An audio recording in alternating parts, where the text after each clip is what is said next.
প্রথম রোজা, আর এই রোজাটাই আমি রাখতে পারলাম। প্রথম রোজা রাখতে না পারে টিকটকার ডিজে অনিকের বউ টিকটকে আসা তার কষ্টের কথা শেয়ার করতেছে। কারণ আমার বউ হঠাৎ করে অনেক অসুস্থ হয়ে পড়ছে। অসুস্থ তাই রোজা রাখতে পারে নাই, তাই টিকটকে আসা কষ্টের কথা পাবলিককে বলতেছে। সবাই আমার বউর জন্য একটু দোয়া করবেন। বাবারে ভয় পাইছি, তুই দোয়া চাইলি নাকি থ্রেট দিলি? এদের ভিডিও দেখে প্রথমে আমি ইমোশনাল হয়ে গেছিলাম, পরে আবার হেসে ফেলছি। আচ্ছা, এতে কি আমার গুনাহ হবে?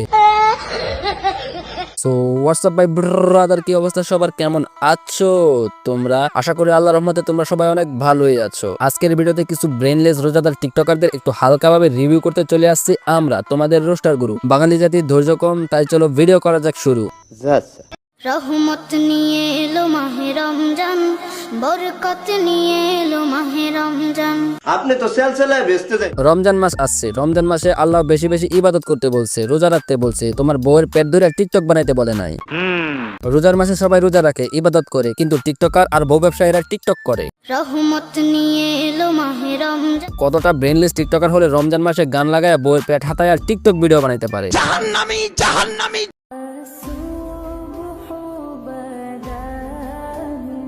সারা বছর থাকে ল্যাংকা, আর রমজান আসলে দেয় ঘুমটা। কি আশ্চর্য!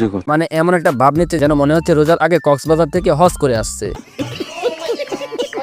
এই টিকটকার রমজান মাসে সারাদিন ইসলামিক টিকটক বানায়, ইফতারের পরে নষ্টামি শুরু করে দেয়।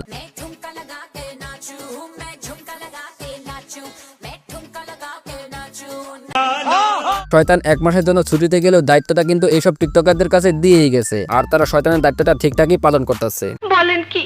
শুধু সুমাইয়া রিমু না, সুমাইয়া রিমুর এক্স হাজবেন্ড দুর্বল মানিকও তার নতুন গার্লফ্রেন্ড নিয়ে রমজান মাসে টিকটক বানাইতেছে।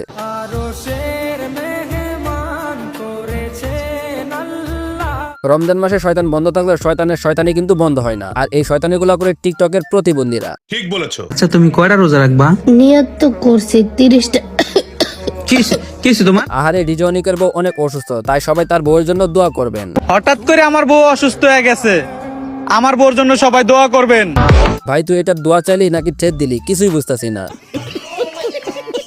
এই রমজান মাসে কখনো কারো পরিবর্তন দেখে হাসবেন না, কারণ এই রমজান মাস আসে মানুষকে পরিবর্তন করার জন্য। কারো পরিবর্তন দেখলে হাসতে হয় না, এটা সত্য, বাট টিকটকারদের পরিবর্তন দেখলে গালি দিতে ইচ্ছে হয়। কেন? কারণ তারা সারা বছর নষ্টামি করে আর রমজান মাসে উলিয়া উলিয়া হয়ে যায়।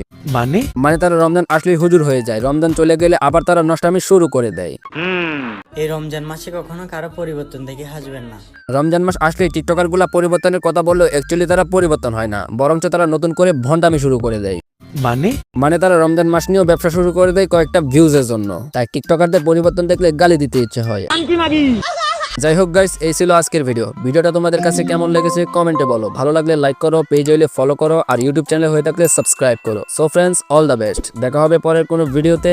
আল্লাহ হাফেজ।